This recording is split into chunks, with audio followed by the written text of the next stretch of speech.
அதே போல் இன்றைய தினம் முதலமைச்சர் ஒரு கருத்து சொல்லியிருக்காரு.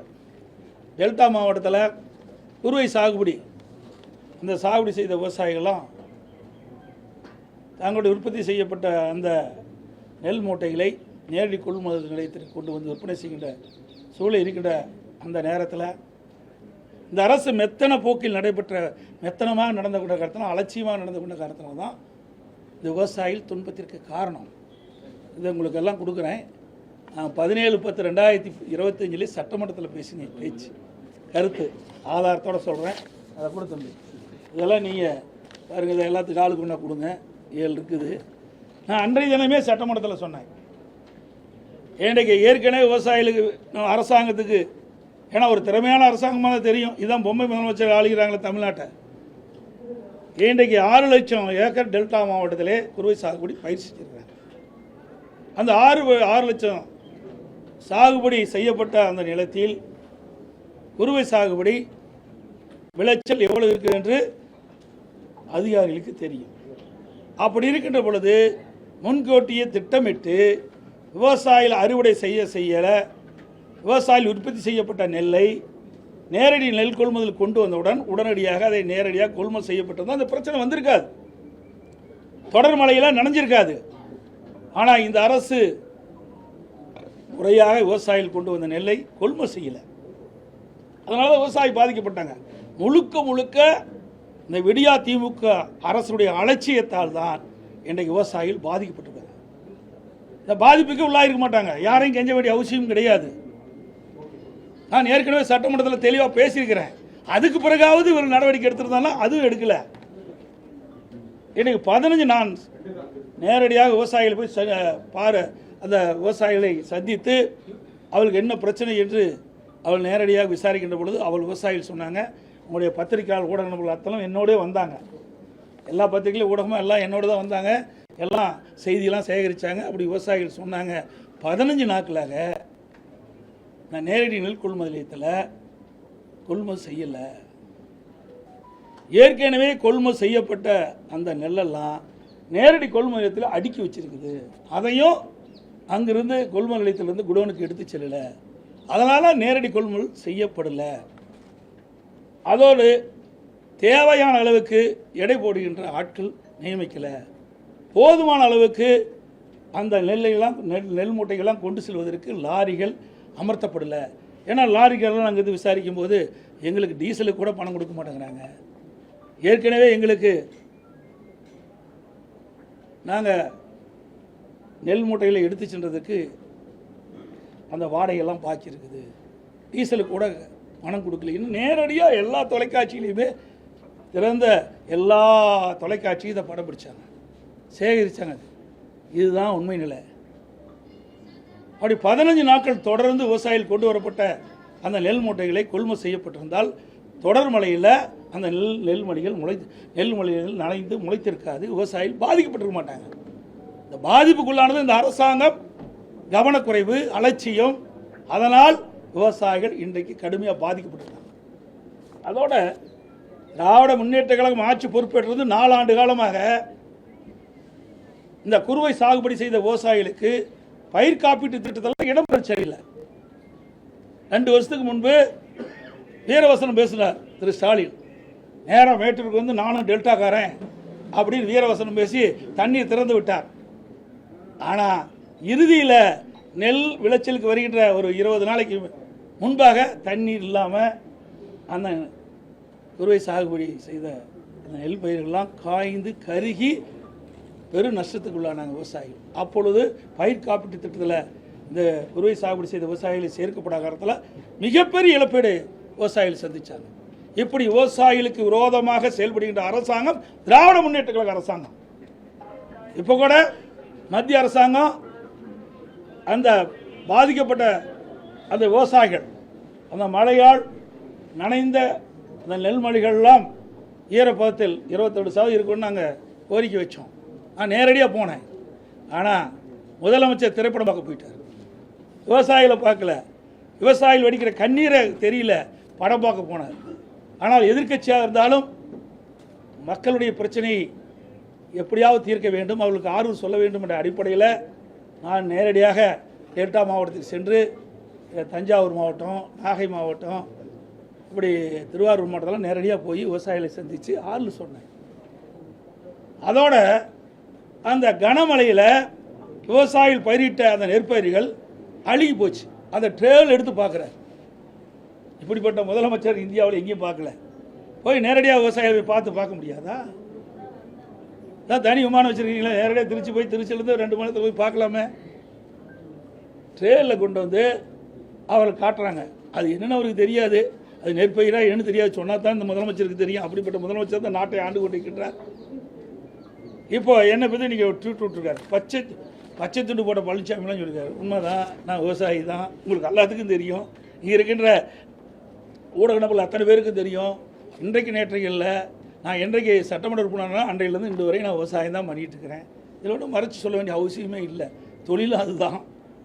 ஆனால் இந்த விவசாயிகளுக்கு துரோகம் செய்த ஒரே கட்சி திமுக கட்சி. திமுக அரசாங்கம் திரு ஸ்டாலின் அவர்கள் துணை முதலமைச்சர் இருந்த காலகட்டத்தில் தான் மீத்தேன் ஹைட்ரோ கார்பனுக்கு புரிந்துணர்வு ஒப்பந்தம் போடுவதற்கு துணை நின்றவர். டெல்டா மாவட்டத்தை பாலைவனமாக்க முயற்சி செய்தவர் இன்றைய முதலமைச்சர்.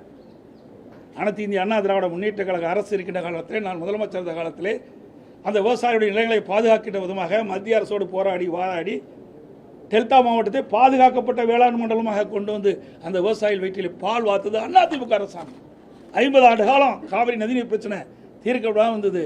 சட்ட போராட்டம் நடத்தி அந்த விவசாயிகளுக்கு ஒவ்வொரு ஆண்டும் கிடைக்க வேண்டிய பங்கு நீர் கிடைக்க செய்ததும் அதிமுக அரசாங்கம்.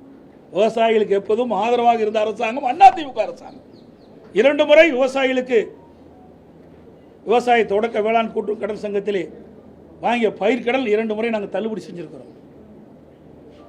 அதே போல் எப்பொழுதெல்லாம் இயற்கை சீற்றத்தில் விவசாயிகள் பாதிக்கப்பட்டாங்களோ அப்பொழுதெல்லாம் ஓடோடி விவசாயிகளை சந்தித்து அந்த பயிர்களெல்லாம் பாதிக்கப்பட்ட பயிர்களெல்லாம் கணக்கிட்டு வறட்சியிலும் வறட்சி நிவாரணம் கொடுத்த ஒரே அரசாங்கம் அதிமுக அரசாங்கம். 2248 கோடி சுமார் கொடுத்துருக்குறோம்.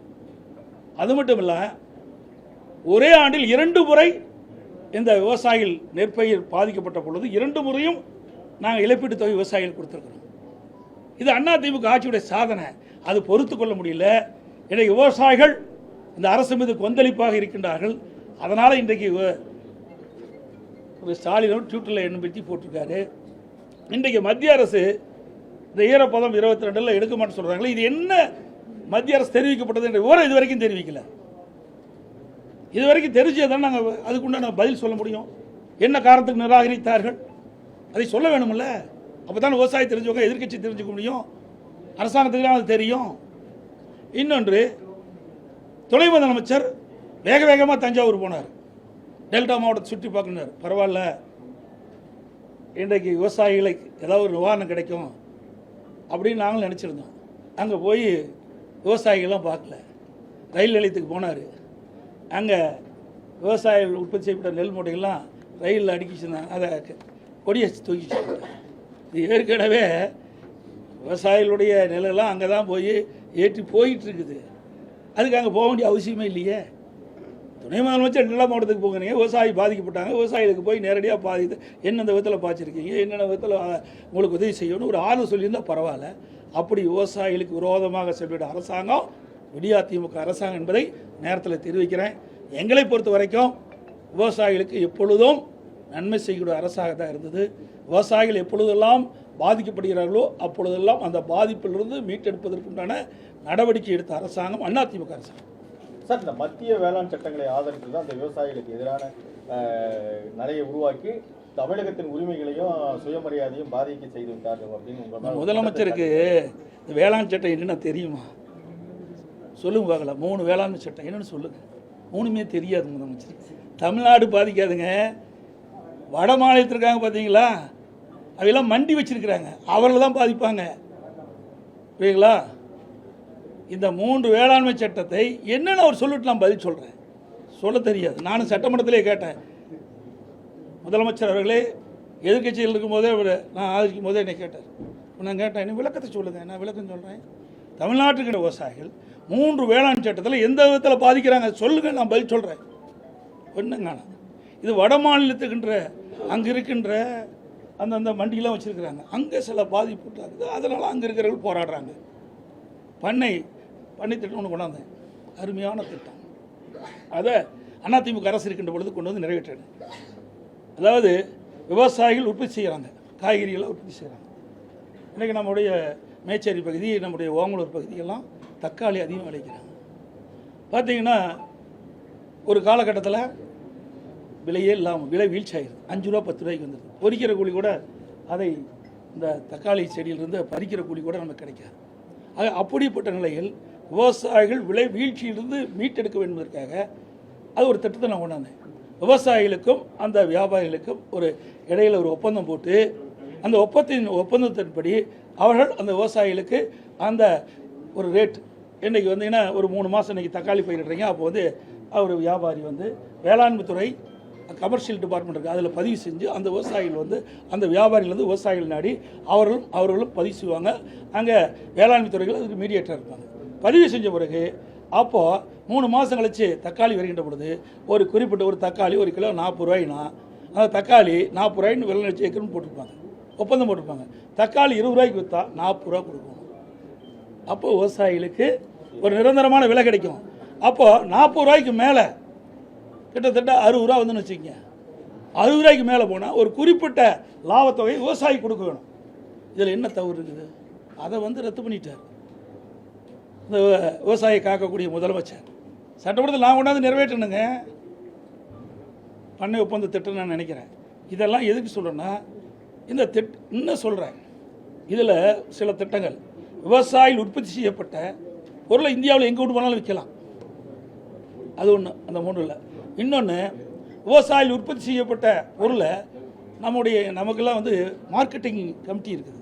அந்த மார்க்கெட்டிங் கமிட்டியில் கொண்டாந்து விற்பனை செஞ்சால் தான் செஸ் 1% வசூல் பண்ணுவோம். இப்போ என்ன இருக்குதுன்னா நம்ம தமிழ்நாட்டில் வெளியில் இன்றைக்கி சேலத்தில் இருக்குது மார்க்கெட்டிங் கமிட்டிங்க இருக்குது, ஆத்தூரில் இருக்குது. இன்றைக்கி இந்த ஒரு ஏரியா பிரிச்சுருக்காங்க சேலத்தில். அதில் அந்த ஏரியாவுக்கு சம்மந்தப்பட்ட ஏரியாவில் போய் வியாபாரிகள் அங்கே போய் அந்த பொருளை வாங்கினாலும் விவசாயிகள் உற்பத்தி பொருள் வாங்கினாலும் 1% செஸ் கட்டுவாங்க. ஆனால் மத்திய அரசு இப்போ கொண்டு வந்த சட்டத்தில் அதை வாங்கக்கூடாது. அங்கே மண்டிக்கு அதாவது அங்கே மார்க்கெட்டிங் கமிட்டி கொண்டு வந்து அங்கே விற்பனை செஞ்சால் தான் 1% செஸ் வாங்கணும். வெளியில் அதுக்கு சம்மந்தப்பட்ட ஏரியாக்குள்ளே எங்கே போய் வியாபாரிகள் விவசாயத்தை வாங்கினாலும் அந்த 1% வாங்கக்கூடாது. இதில் எந்த விவசாயி பேச இதுல நீங்க ஆதரவு தெரிவிச்சதுனால வேளாண் சட்டத்துக்கு விவசாயிகள் பிரச்சனையை மத்திய அரசு கேட்க சொல்லி நீங்க சொல்லுவீங்களா? நான் சொல்றதை கேளுங்க. இப்போ விவசாயி, நான் தமிழ்நாட்டு விவசாயி, நான் எங்கே ஆட்சி செய்கிறாங்க தமிழ்நாடு, இங்கே பாதிக்கிறதா நான் பார்க்கணும். இங்கே தான் ஓட்டு போட்டு எனக்கு தேர்ந்தெடுக்கிறாங்க. ஒவ்வொரு மாநிலத்தில் ஒரு பிரச்சனை இருக்குது. இந்த மாநிலத்தில் விவசாயிகள் பாதிக்கிறாங்க. இன்றைக்கி கரும்பு இருக்குது, எப்படி இன்றைக்கி கரும்பு போட்டு தானே எடுக்கிறீங்க, ஒப்பந்தம் போட்டு தானே எடுக்கிறாங்க. இன்றைக்கி விவசாயிகள் வந்து அந்த கரண் நடும்போதே நடவு செஞ்சுருவாங்க, இத்தனை மாதம் கழித்து அந்த கரும்பை வெட்டி எடுத்துகிட்டு போகிறாங்க, ஒப்பந்தம். அது மாதிரி தாங்க. ஆக தமிழ்நாட்டில் எந்த அளவுக்கு எதை கொண்டு வந்தாலும் சரியாக இருக்குது, எதை கொண்டு வந்தாலும் விவசாயிக்கு நன்மை கிடைக்கும், அதை பார்க்க வேணும். இந்த முதலமைச்சர் ஒன்றும் தெரியாது, தெரிஞ்சால் தானே தெரியும்.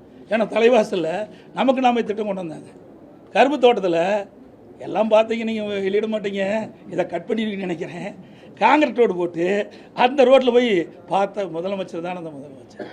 சொல்ல பார்க்கல, விவசாயத்தை பற்றி அக்கி வேறு ஆணி வேறு எனக்கு தெரியுங்க. நான் கிட்டத்தட்ட 50 ஆண்டு காலம் விவசாய பணியில் ஈடுபட்டுக்கிறேன். சொல்லுங்களா, எல்லாமே அணுவு நீதியாகவே எனக்கு தெரியும்.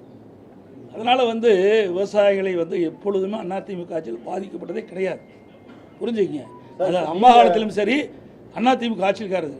இதுக்கு பின்னாடி நாங்கள் நல்லா பாருங்கள், எந்தெந்த இடத்துல பாய்ச்சி சொல்லு நாங்கள் விளக்கம் கொடுக்குறோம்.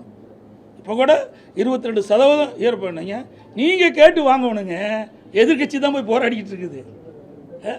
இப்போ கூட அதை கூட நிராகரிக்கப்பட்ட காரணத்தை கூட இன்னும் வரைக்கும் சொல்லவே மாட்டேங்கிறாங்க.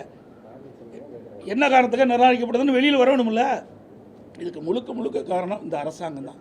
உரிய முறையில் விவசாயிகள் உற்பத்தி செய்யப்பட்ட நிலை உடனுக்குடன் கொள்முதல் செய்யப்பட்டிருந்தால் இந்த பிரச்சனையை வந்திருக்காது. நீங்க வலியுறுத்துவீங்களா சார்? 17 இருந்து 22 உயர்த்தணும் நீங்க உங்க சார். ஆனால் அன்னைக்கு அங்கேயே சொல்லிட்டு தான் வந்தேன். நாங்கள் வந்து எப்பொழுதுமே அது யார் ஆட்சியில் இருந்தாலும் இல்லாவிட்டாலும் அதிமுக கொண்டு நல்லா புரிஞ்சுங்க. இவங்க மாதிரி ஜால்ரா போட கட்சி அதிமுக கட்சியில் அதிமுக அரசாங்கம் இல்லை. இதே காவிரி நதிநீர் பிரச்சனை வந்ததுங்க. நான் அடிக்கடி தொலைக்காட்சியில் சொல்லியிருக்கிறேன், பத்திரிகையாளர் சொல்லியிருக்கிறேன். உச்சநீதிமன்றம் ஒரு தீர்ப்பை கொடுத்துட்டது. அந்த தீர்ப்பை நடைமுறைப்படுத்த காலதாமம் செய்யப்பட்டது. அப்போ நாங்கள் பாரதிய ஜனதாவோட அதிமுக கூட்டணி இருந்தது. 22 நாட்கள் நாடாளுமன்றம் ஒத்தி வைக்கப்பட்டது. நல்லா புரிஞ்சுக்க, நீண்டகால பிரச்சனை அது. அந்த உச்சநீதிமன்றத்தின் மூலமாக நமக்கு ஒரு தீர்வு காண்கின்ற ஒரு சூழ்நிலை ஏற்படுகின்ற பொழுது அதை முறைப்படுத்த காலதாமம் செய்த காரணத்தில் 22 நாட்கள் நாடாளுமன்றத்தை முடக்கணுங்க. ஒரு நாள் உங்களால் நாடாளுமன்றத்தை முடக்க முடிஞ்சுதா? நீட் பிரச்சனை பேசுனீங்க, போய் நாடாளுமன்றத்தில் பேச முடிஞ்சுதா? பேசுனா நீங்கள் செய்த ஊழல்லாம் வெளியில் வந்துடும், பயம், அச்சம். நாடாளுமன்ற உறுப்பினர் தலைவர் இருக்கீங்களா? எப்பொழுது பார்த்தாலும் நாடாளுமன்றத்தில் 100% வெற்றி பெற்று மாறுதிட்டுனா பத்தாது. ஓட்டு போட்ட மக்களுக்கு நன்மை செய்யணும். 39 நாடாளுமன்றம் இருந்து என்ன பிரயோஜனம்? அந்த 39 நாடாளுமன்ற மக்கள் பாதிக்கப்படுகின்ற பொழுது, விவசாயிகள் பாதிக்கப்படுகின்ற பொழுது, அந்த விவசாயிகள் பாதிப்பிலிருந்து மீட்டெடுப்பதற்கு மத்திய அரசு போராடி வாதாடி பெறுவதற்கு தான் நீங்கள் உங்களை எலெக்ட் பண்ணியிருக்கிறாங்க. ஆனால் அதை மறந்து இன்றைக்கி பேசிகிட்டு இருக்கிறீங்க. நீங்கள் செய்ய வேண்டியதை நாங்கள் செய்ய வேண்டிய சூழ்நிலைக்கு தள்ளப்பட்டிருக்கிறோம். நாங்கள் அதுக்குள்ளே கவலைப்படல. ஏன்னா மக்களுக்காக இருக்கின்ற கட்சி அதிமுக கட்சி, அதிமுக அரசு செயல்படுத்த என்பதை இந்த நேரத்தில் தெரிஞ்சுக்கிறேன். அரசியல் இன்னைக்கு கூட ஓபிஎஸ் அவர்கள் அதிமுக ஒன்றிணை அப்படின்னு சொல்லியிருக்காரு. இது குறித்து தினகரனும் அண்ணாமலையும் பேசி வருவது ஒரு நல்ல விஷயம் தான் சொல்றாரு. நான் ஏற்கனவே சொல்லிட்டேன், அரைச்சப்பாவையே அரைக்கிறீங்க. இதெல்லாம் காலம் கடந்து முடிந்து விட்டது. சார், எஸ்ஐஆர்ல வெளி மாநில வாக்காளர்களை இதுல பதிவு பண்ணி ஒரு முறைகேடு நடத்த போறதா குற்றச்சாட்டு வச்சிருந்தாங்க. இன்னைக்கு தலைமை தேர்தல் அதிகாரி 869 பேர் தான் வெளிமாநில வாக்காளர்கள் பதிவு செய்திருக்காங்க. குறிப்பா 50% முடிஞ்சிருச்சுன்னு இப்போ ஒரு விளக்கம் சொல்லியிருக்காங்க. சரி, இந்த இங்கே யார் இந்த தமிழகத்தை ஆளுகின்ற கட்சி? யார் ஆட்சி செய்கிறார்? குற்றச்சாட்டு யார் குற்றச்சாட்டு சொல்றாங்க? என்னங்க வேடிக்கையா இருக்குது? நாங்கள் சொல்ல பரவாயில்ல. எஸ்ஐஆர் பணி நடக்கக்கூடாது. எஸ்ஐஆர் பணி நடைபெற்றால் இறந்தவர் வாக்குகள் வாக்காளர் பட்டியலிருந்து எடுக்கப்பட்டு விடுவார்கள். வீடு மாறி வேறு இடத்துக்கு போனவங்க, குடிபெயர்ந்தவங்க, அதை நீக்கிடுவாங்க. நீங்கள் ஒவ்வொரு தொகுதியிலையும் பார்த்தீங்கன்னா 20,000 40,000 வாக்குகள் நீக்கப்பட வேண்டிய வாக்காளர் பட்டியல் நீக்கப்பட வேண்டிய சூழல் இருக்குது. இதையெல்லாம் இருந்தால் தான். பிளே ஸ்டோர் மற்றும் ஆப் ஸ்டோரில் இருந்து பாலிமர் செயலியை QR கோடு மூலம் பதிவிறக்கம் செய்யுங்கள். செய்திகளை உடனுக்குடன் பெறுங்கள்.